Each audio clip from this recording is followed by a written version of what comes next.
أعوذ بالله من الشيطان الرجيم بسم الله الرحمن الرحيم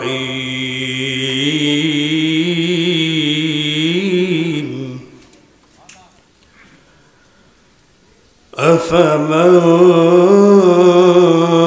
شرح الله صدره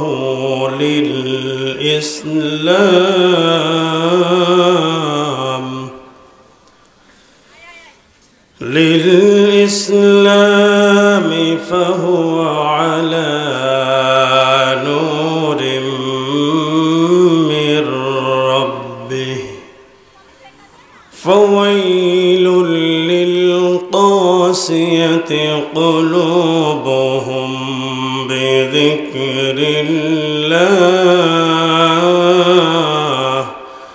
أولئك في ضلال مبين بسم الله الرحمن الرحيم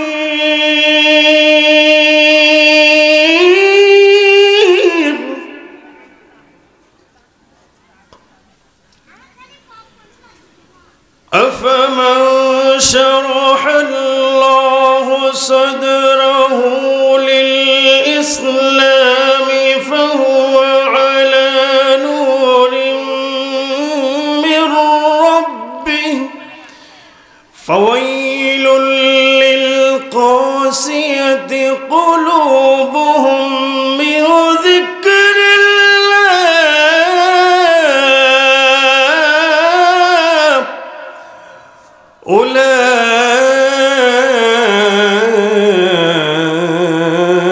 أولئك في ضلال مبين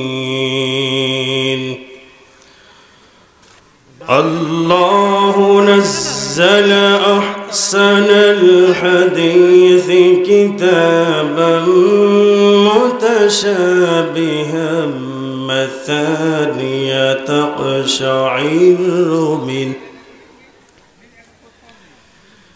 تقشعر منه جلود الذين يخشون ربهم ثم تلين جلودهم وقلوبهم إلى ذكر الله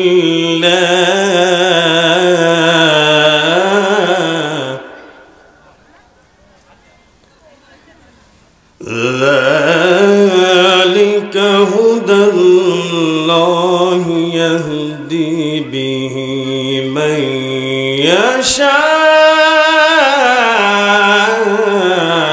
يشاء ومن يضلل الله فما له من هاد ذلك هدى الله يهدي به من يشاء ومن يضلل الله فما له من هاد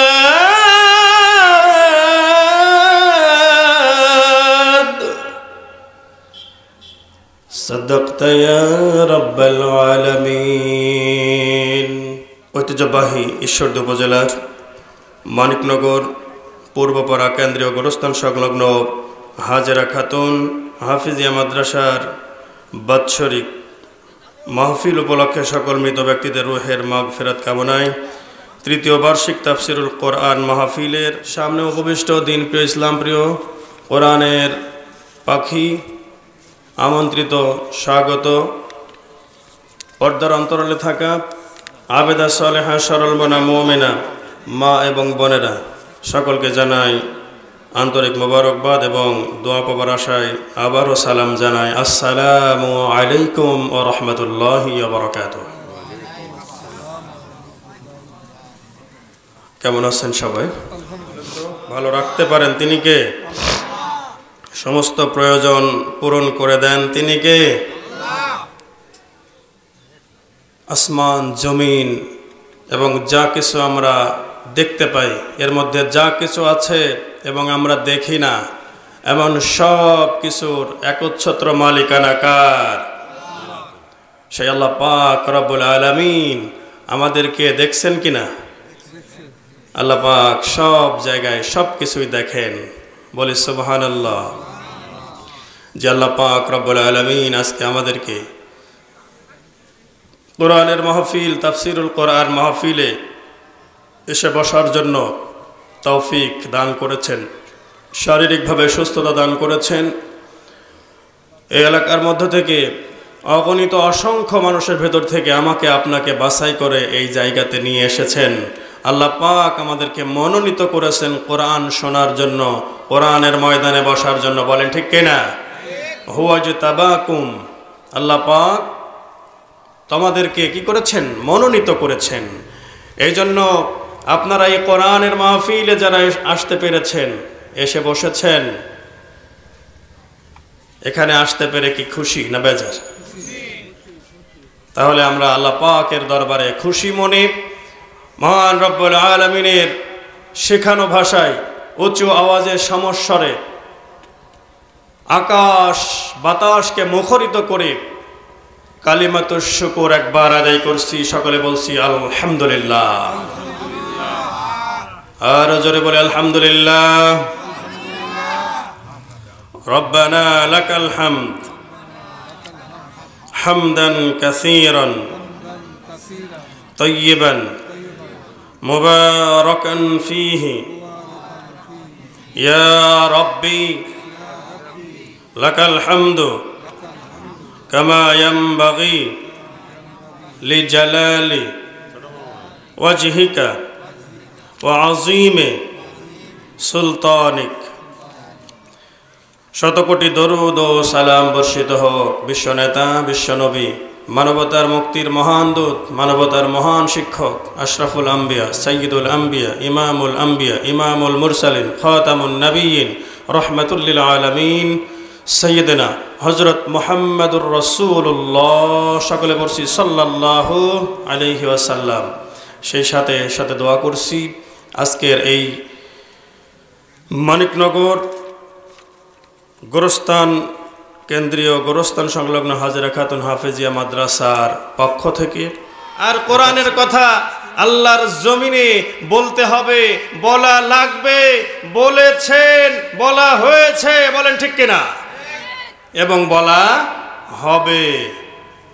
এতে করে হাজারো মতবাদ, হাজারো শাসন, হাজারো মামলা হামলা যত কিছুই হোক না কেন, এতে করে কেউ কোরআনের আওয়াজকে থামিয়ে দিতে পারবে না, বলেন ঠিক কিনা? এই যে আপনার পাশেই যেখানে বসে আছেন, আমার কথাগুলো আপনি মিলাই নেন। এই যে কবরস্থান, এখানে গোরস্থান, কেন্দ্রীয় গোরস্থান, কয়েক এলাকার মানুষ এখানে শুয়ে থাকে। আমার মরহুম আব্বাজান, আমার আব্বা এখানে শুয়ে আছে। আমি সেই ছোটবেলায় দেখেছি, কিছুটা মনে আছে। আমার আব্বা মারা গিয়েছে 24-25টা বছর হয়ে গেছে, এখানে শুয়ে আছে।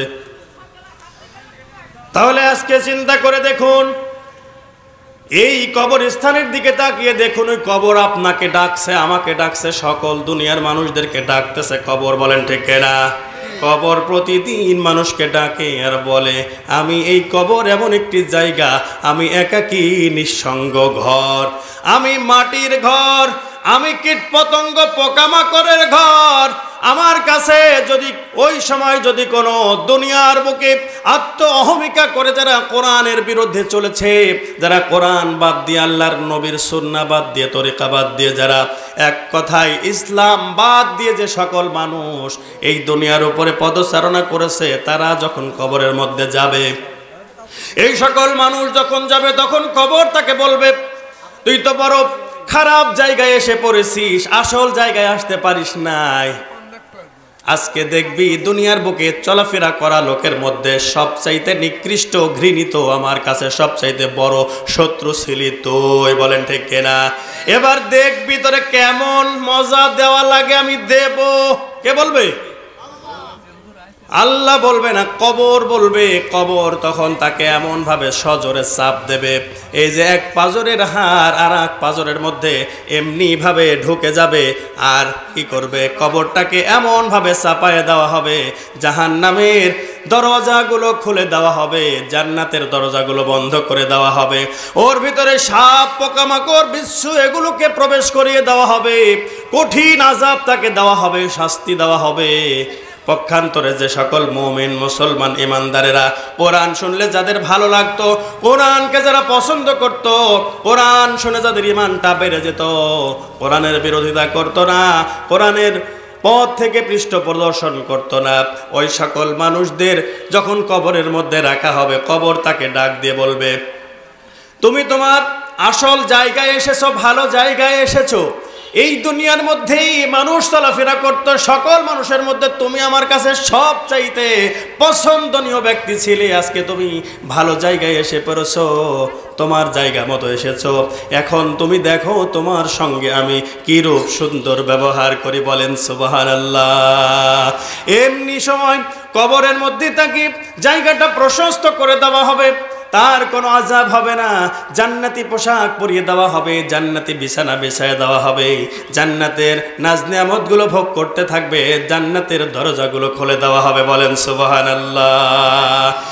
তবে এই দুনিয়ার বুকে চলাফেরা করার সময় আমরা যারা জীবিত আছি, আমরা কোরআনের আওয়াজ যখন হতো তখন আমরা কোরআনের বাধা অনেকেই দেওয়ার চেষ্টা করে। বলেন ঠিক কিনা?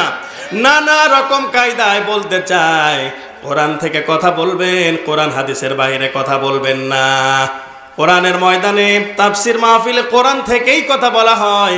তার মানে এগুলো বলার উদ্দেশ্য হলো যাতে করে নামাজের জায়গায় নামাজ থাক, মসজিদের মধ্যেই নামাজ হবে, কোরআনের জায়গায় কোরআন সিকির উপরে থাকবে। বলেন ঠিক কিনা?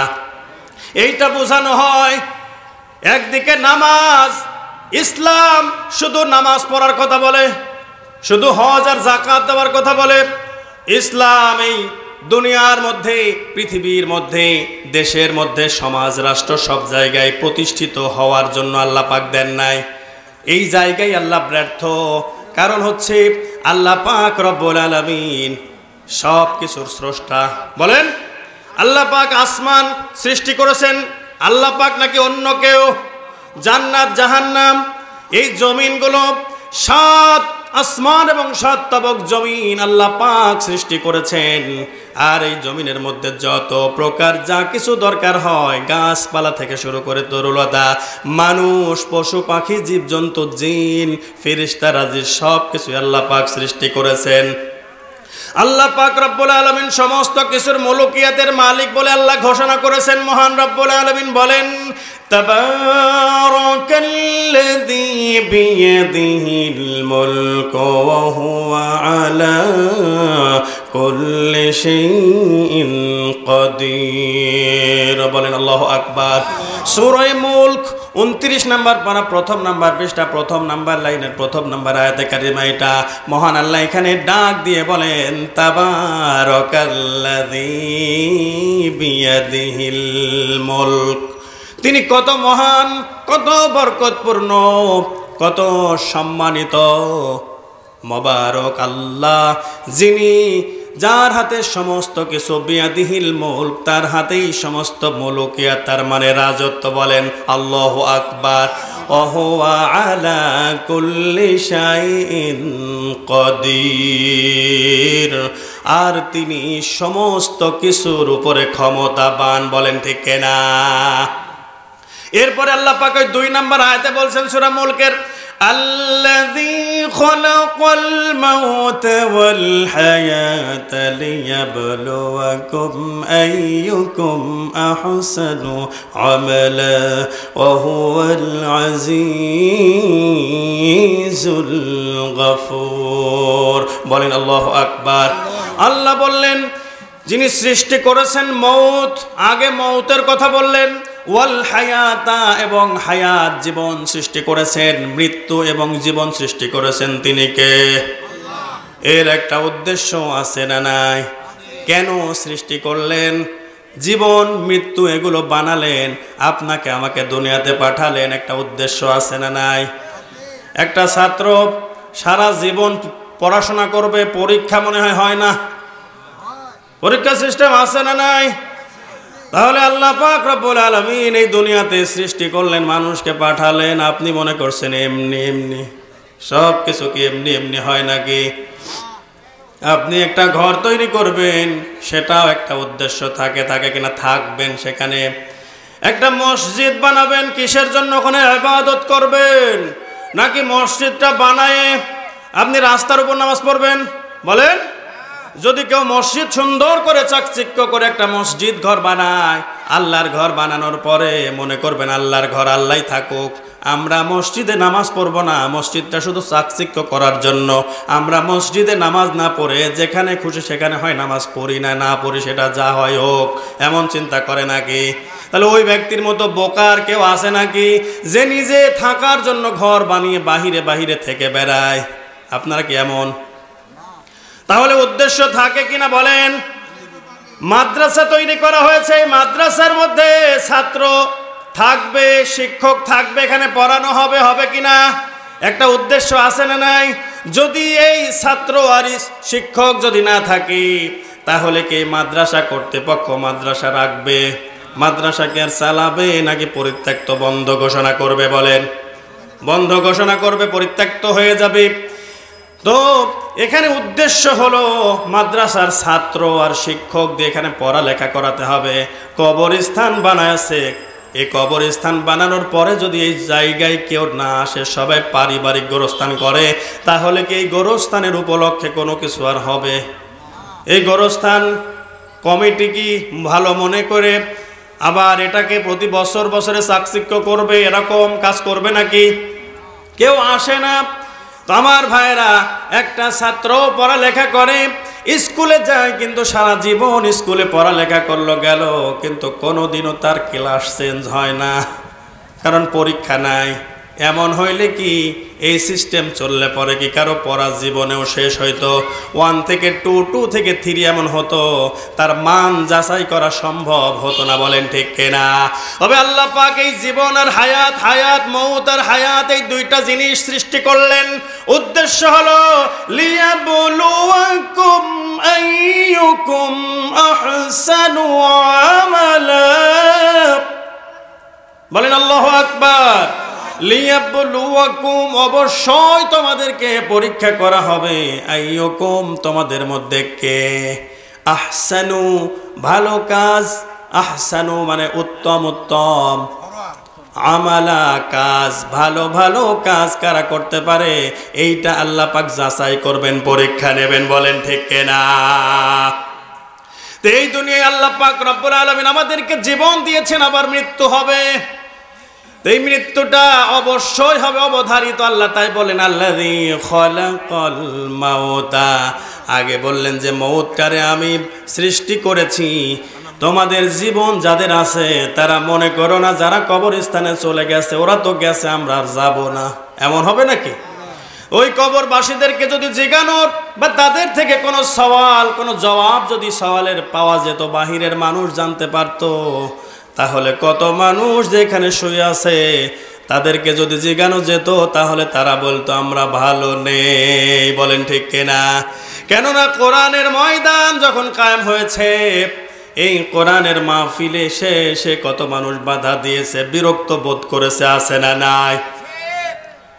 এখানে কোরআন থেকে কথা হবে, অথচ কোরআনের বহির্ভূত কোনো কাজ, কত কাজকর্ম হয়ে থাকে, আপনারা কোনোদিনও বলেন না যে কোরআনের পক্ষে কাজ করেন। বলেন কেউ? বলেন তো, কথা বলেন। বলেন কি কোনোদিন যে কোরআনের পক্ষে কাজ করেন? এই যে গান বাজাস না কেন? এলাকার কত মানুষ নামাজে আছে, কত পীরের মতো দেখা যায়, বিশাল বড় বড় দাড়ি আছে, টুপি আছে, জুব্বাও পরে, পাঞ্জাবি পরে, এগুলো পরে পরে নামাজ পড়ে কত হাজি সাহেব আছে না নাই? কত সম্পদশালী প্রভাবশালী মানুষ, ক্ষমতাবান মানুষ আছে, যার প্রভাব এলাকার মধ্যে খাটে। কই একদিনও তো বললেন না যে এই তোরা এই গান বাজনাগুলো বন্ধ করে দে, এই আড্ডাগুলো বন্ধ করে দে, এই যে এখানে এই বেহায়াপনা এগুলো করবি না। এই কাজগুলো করবি না, এটা করা যাবে না, কেননা এটা তো কোরআনে নাই, এগুলো তো কোরআন বিরোধী কাজকর্ম, কোরআন তো এগুলোকে নিষেধ করে। বলেন ঠিক কিনা? কত মানুষ যে কত জমিদারের বাগানের মধ্যে গিয়ে ইয়াবা ট্যাবলেটগুলো সেবন করে সুস্থ হওয়ার জন্য। বলেন, কত যে আসে বোতল খাওয়ার জন্য, কাশি ভালো করার জন্য। কত মানুষ আছে মদ খায়, মাল খেয়ে টাল হয়, আছে না নাই? হ্যাঁ, এগুলো কি ভালোর জন্য? ঘুম আসে না এই জন্য একটু খেয়ে যাতে টাল মাটাল হয়, যাতে করে ঘুমিয়ে থাকতে পারে, অবচেতন হয়ে থাকতে পারে, এই জন্য খায়। কই আপনার বাগানেই তো খায়, কত মানুষ আছে, কেউ মাইন্ড করবেন না। অনেকের বাগানে, আমার আপনার বাগানের মধ্যে খাইতে পারে, আপনার জমির মধ্যে খাইতে পারে, আপনার মার্কেট করা মার্কেটের দোকানের মধ্যে বসে বসে খায়। কই একদিনও তো বললেন না আমার জায়গার উপরে এইটা যদি করিস তাহলে তোরে কিন্তু আমি ছাড়ব না, বলেছেন? কোরআনের কোন আয়াত দিয়ে ওই মদ জুয়া এই আড্ডাগুলো বৈধ আপনি করলেন? বলেন কোনটা দিয়ে? এখন আবার কেউ বলেন না যে হুজুর গোরস্থানে মাহফিল হচ্ছে, এখানে তো মুর্দারা শুয়ে আছে, আপনি তাদের জন্য দোয়া করবেন, তাছাড়া তা বাদ দিয়ে আপনি যে মদ আর জুয়া এগুলো নিয়ে আসলেন কেন? এই ওয়াজ কি কবরস্থানের জন্য?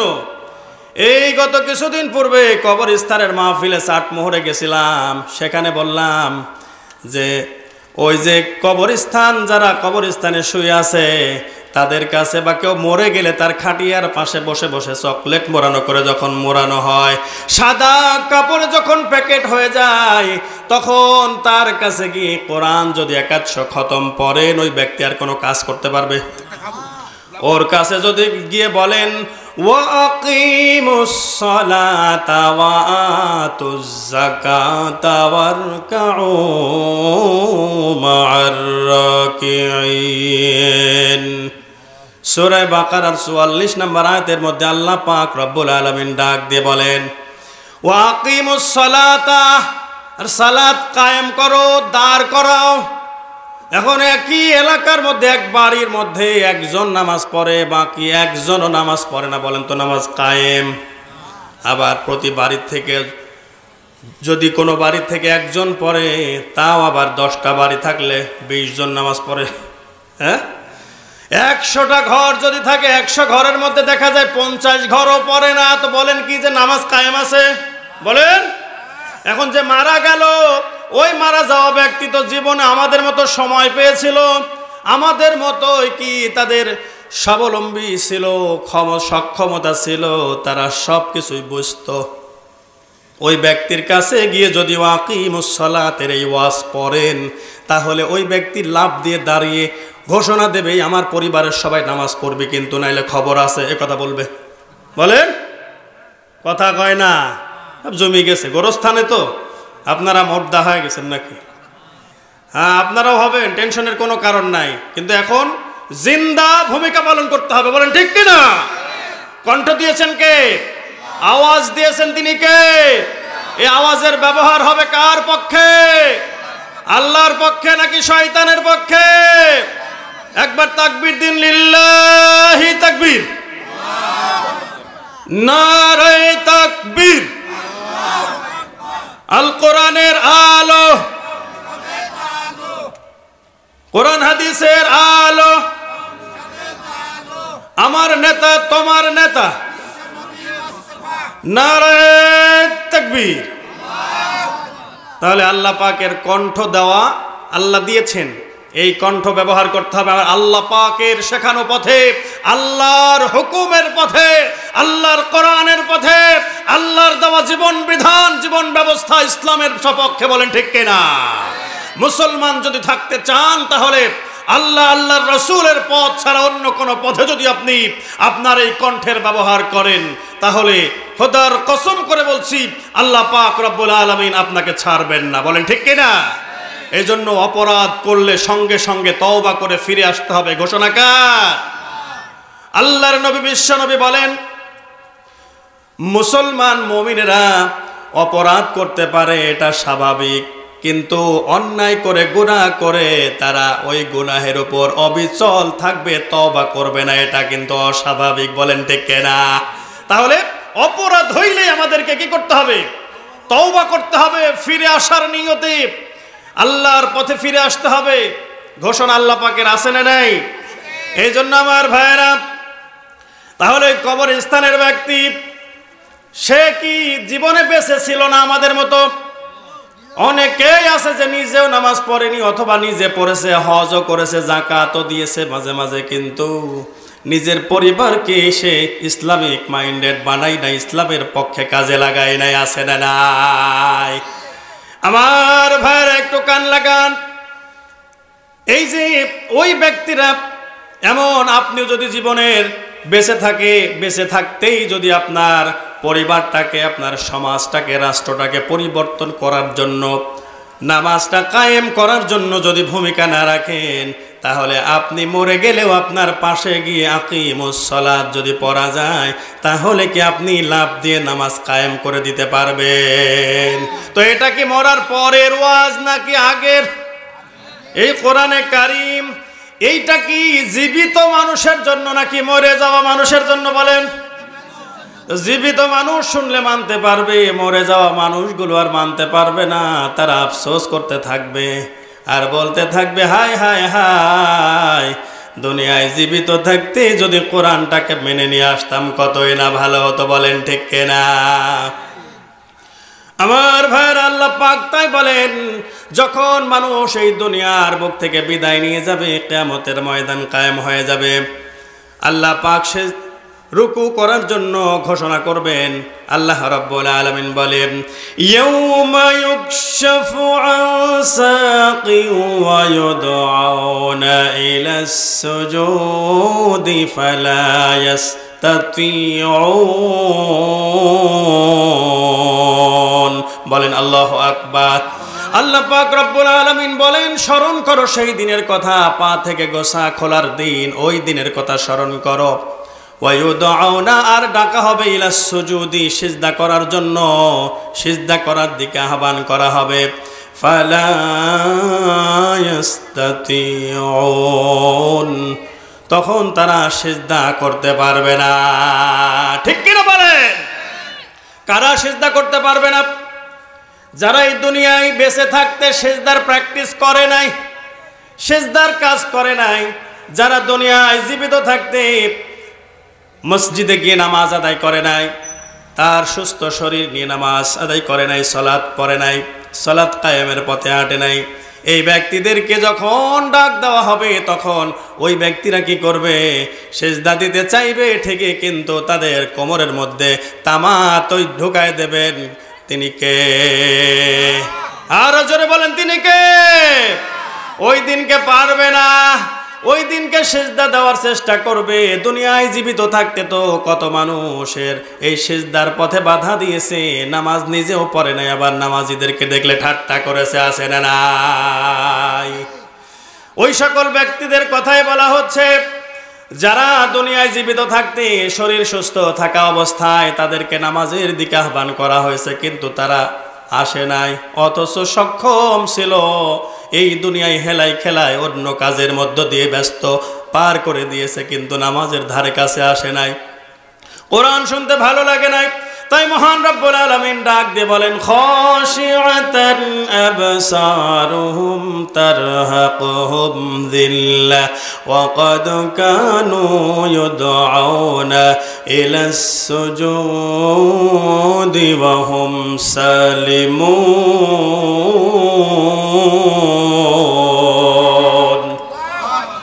তাই মহান আল্লাহ বলেন, খাশিআতান আবসারুহুম তারহাকুহুম যিল্লাহ, তাদের দৃষ্টি থাকবে অবনমিত, আর এদের চেহারায় জিল্লতির ভাব থাকবে, চেহারাটা মলিন হয়ে থাকবে, অপমানিত লাঞ্ছিত মতো অবস্থায় থাকবে। ওয়াকাদ কানু ইউদআউনা, অবশ্যই তাদেরকে কি করা হয়েছিল? আহ্বান করা হয়েছিল, ইলাস সুজুদি, সিজদা করার জন্য, নামাজের দিকে আহ্বান করা হয়েছিল। ওহুম সালিমুন, তো যারা তখন সুস্থ ছিল, সবল ছিল, সক্ষম ছিল, কিন্তু তারা নামাজ পড়ে নাই, এই জন্য কিয়ামতের ময়দানে তারা সিজদা দিতে চাইবে, উঠি পড়ি করে চেষ্টা করবে, কিন্তু সিজদা দিতে পারবে না। বলেন ঠিক কিনা? এটা সকলের জন্যই, যারা কোরআনের পক্ষে থাকবে না, যারা নামাজিদের পক্ষে থাকবে না, নামাজ আদায় করবে না, এই সকল মানুষদের কাল কিয়ামতের ময়দানে কঠিন অবস্থা সৃষ্টি হয়ে যাবে।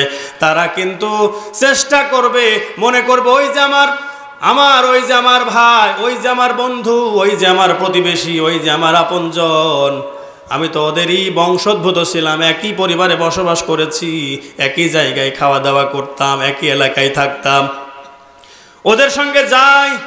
কিন্তু আল্লাহ পাক আরো ঘোষণা করে দিয়েছেন কাল কিয়ামতের ময়দানে যখন মানুষগুলো সব যখন একত্রিত হয়ে যাবে, তোলা হবে, জীবিত করে আবার তাদেরকে হাসরের ময়দানের দিকে নিয়ে যাওয়া হবে।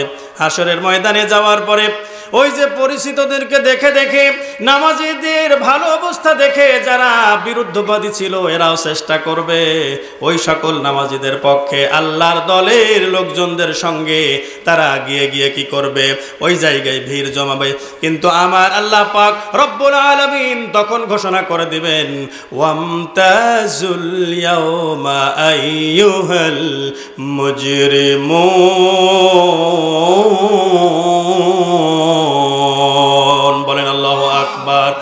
সূরা ইয়াসিন 23 নম্বর পারা 3 নম্বর পৃষ্ঠায় 59 নম্বর আয়াতে কারিমা। এটা মহান আল্লাহ এখানে ডাক দিয়ে বলেন যে ওয়ামতাজুল ইয়াওমা আইয়ুহাল মুজরিমুন, আজকে আলাদা আলাদা হয়ে যা, আইয়ুহাল মুজরিমুন, যারা অপরাধী। তাহলে যারা দুনিয়ায় অপরাধ করেছে, অপরাধ প্রবণতা নিয়ে বেঁচেছিল, যারা নামাজে যায় না এবং নামাজিদের পক্ষেও থাকে নাই, বলেন ঠিক কিনা? নামাজিরা যে স্লোগান দিত, এটা জঙ্গি স্লোগান বলে তারা আখ্যায়িত করেছিল, বলেন ঠিক কিনা? নারায়ে তাকবীর স্লোগান নাকি জঙ্গিদের, এটা শয়তানও বিশ্বাস করে না, বলেন ঠিক কিনা? এই রকম ভাবে করে করে এমন কথাবার্তা বলে বলে মানুষকে ইসলাম থেকে, দিন থেকে, ধর্ম থেকে তারা আলাদা করার জন্য চেষ্টা করেছিল। কিন্তু আল্লাহ পাক রব্বুল আলামিন শেষ পর্যন্ত তাদেরকে ব্যর্থ করে দেন, তাদেরকে ব্যর্থ করে দিয়েছেন, বলেন ঠিক কিনা? এই জন্য ভাইয়েরা আমার, কাল কিয়ামতের ময়দানে আমাদের সকলে ওঠা লাগবে। আর এই যে কবরস্থানের মাহফিল, কবরস্থানের তাকায় দেখেন আমার আপনার আপনজনেরা এখানে শুয়ে আছে, আমরা ওই দিকেই যাচ্ছি। আমরা কবরস্থানে যাওয়ার পরে সালাম দিই, আসসালামু আলাইকুম ইয়া আহলাল কবুর আনতুম সালাফুনা ওয়া নাহনু বিল আসার। আমরা কি বলি একটা বারের জন্য যদি চিন্তা করেন যে আমরা কি বলে আসলাম। আমরা তাদের শান্তি কামনা করলাম, হে কবরবাসী তোমাদের উপর শান্তি বর্ষিত হোক আল্লাহর। ইয়াগফিরুল্লাহু লানা ওয়া লাকুম, আল্লাহ পাক আপনাদেরকে এবং আমাদেরকে ক্ষমা করুন। আনতুম সালাফুনা, তোমরা তো আমাদের আগে গিয়েছো, ওয়া নাহনু বিল আসার, আর আমরা তোমাদের পরে পরে আসব, বলেন ঠিক কিনা? এই দোয়া করা হয়, এইটা দোয়া পড়া হয়, এইভাবে সালাম দেওয়া হয়। কই একদিন চিন্তা করেছেন আপনি? বলেন কই কতটা বছর তো হয়ে গেল, একটা দিনও তো চিন্তা ভাবনা করে আমরা দেখলাম না যে এই কবরবাসীদেরকে আমরা কি বললাম। একটু ফিরে তাকাই, আমাদেরও যেতে হবে, আমরাও সেই প্রস্তুতি গ্রহণ করি, নাকি শুধু দোয়া করা পর্যন্তই শেষ? মানুষ মারা গেলে 7 দিনে, 3 দিনে, 40 দিনে, প্রতি বছরে বছরে গরু মহিষ কেটে কেটে মানুষকে খাইয়ে দেবে। আপনারা মনে করছেন এইভাবে হুজুররা এসে তো দোয়া করতে করতে জান্নাতের ভিতরে পৌঁছায় দেয়, সবচাইতে বড় জান্নাত জান্নাতুল ফিরদাউসের মধ্যে পৌঁছিয়ে দেয়। কিন্তু আপনি মনে করলেন আমিও মারা গেলে তো এইরকম ভাবে হুজুররা এসে দোয়া করবে, তাহলে জান্নাত ঠেকায় কে? বলেন জান্নাত ঠেকায় কে? জান্নাত ঠেকানোর মতো কেউ আছে? এইরকম চিন্তা করে যে হুজুররাই তো দোয়া করবে, আমাকে জান্নাতেই নিয়ে যাবে, আর কোনে যাবে? হুজুর বলে কথা। আর হুজুরদের কে? হুজুরদের পেছনে লাগার সময় তো হুজুরদেরকে আস্ত ছাড়ো নাই, হুজুরদেরকে যাবজ্জীবন কারাদণ্ডে দণ্ডিত করে হুজুরদেরকে তো কত জায়গায়, এ দেশের কথা বলছি না, এই আগেকার জামানার কথা বলছি, সেই যুগে কিন্তু যারা কোরআনের পক্ষে অবস্থান নিয়েছিল তাদেরকে দুনিয়া ছাড়তে হয়েছে অনেককেই, বলেন ঠিক কিনা? যদি এ জগতে মিলে যায় তাহলে আমার কিছু করার নেই, তবে আমি ওটা বলছি না, এ দেশের কথা। আমার ভাইরা, কেমন ভাবে জীবন যাপন করতে হবে, সাহাবা আজমাইনরা কেমন ভাবে সাহাবা আজমাইনরা ইসলামের পক্ষে সময় দিয়েছেন, কোরআনের পক্ষে সময় দিয়েছেন, আল্লাহর নবীকে কেমন ভাবে ভালোবেসেছেন, আল্লাহর নবীর কাছে কিভাবে শিক্ষা গ্রহণ করার জন্য আসতেন, বিশ্বনবী সাল্লাল্লাহু আলাইহি ওয়াসাল্লামের কাছে এসে শিক্ষা নিতেন, কোরআন হাদিস শিখতেন, শুনতেন, তারা বাস্তবে আমল করতেন, বলেন ঠিক কিনা? এই জন্য প্রাণের ভাইয়েরা আমার, কোরআনে কারীম আল্লাহ পাক নাজিল করেছেন শুধু বছর বছরে হুজুরদেরকে ডেকে এনে তাফসীর করে শুনবেন, আর দোকানপাট বসিয়ে বসিয়ে ওই জায়গায় আড্ডা ঠুকবেন, আর জীবনে নামাজ কালাম কিছুই নাই, তাফসীরের ময়দানে বসবেন, বাড়িতে ভাড়া দিয়ে টাকা পয়সা দিয়ে হুজুরদেরকে ডেকে এনে কোরআনের তাফসীর শুনবেন, এটাই আপনি জীবনের আসল উদ্দেশ্য মনে করছেন। কিন্তু আপনার জন্য তো আল্লাহ পাক রব্বুল আলামিন এই কোরআনে কারীমটা শিক্ষা করা ফরজ করে দিয়েছেন, বলেন ঠিক কিনা? কোরআনে কারীমের পক্ষে থাকতে হলে আপনার কোরআনে কারীমের জ্ঞান থাকা লাগবে, এবং কোরআনের জ্ঞানটা ফরজ করা হয়নি, কোরআনের জ্ঞান হচ্ছে মুবাহ করা হয়েছে। কোরআনের জ্ঞান অর্জন করা ঐচ্ছিক, তার মানে আপনি শিখলে শিখতে পারেন, অর্জন করলে করতে পারেন, না করলে কোনো ভয় নেই, তাফসীর তো হুজুররাই করে, বলেন ঠিক কিনা? আবার ঠিক, ওই রে বাবা কি বোঝা বোঝে, আল্লাহর ওলিরা সব বসে আছে। এই সবাই একটু আগায় আসেন তো, মাঝখানে অনেক ফাঁকা জায়গা, সামনে আসেন। কেমন যেন কথা, ওই একজনের কাছে যাওয়ার পর আরেকজনের কাছে যাইতে বহুত দেরি হচ্ছে, সামনে আগায় আসেন, একটু জিকির করুন, আর সামনে আগায় একজন লা ইলাহা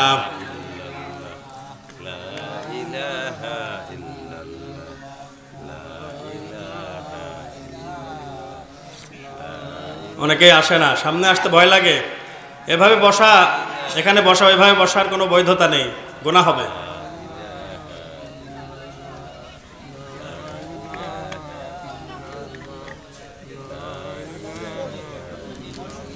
সামনে একটু ফাঁকা রাখবেন না, সবাই সামনে আসেন, সামনে আগে আসেন।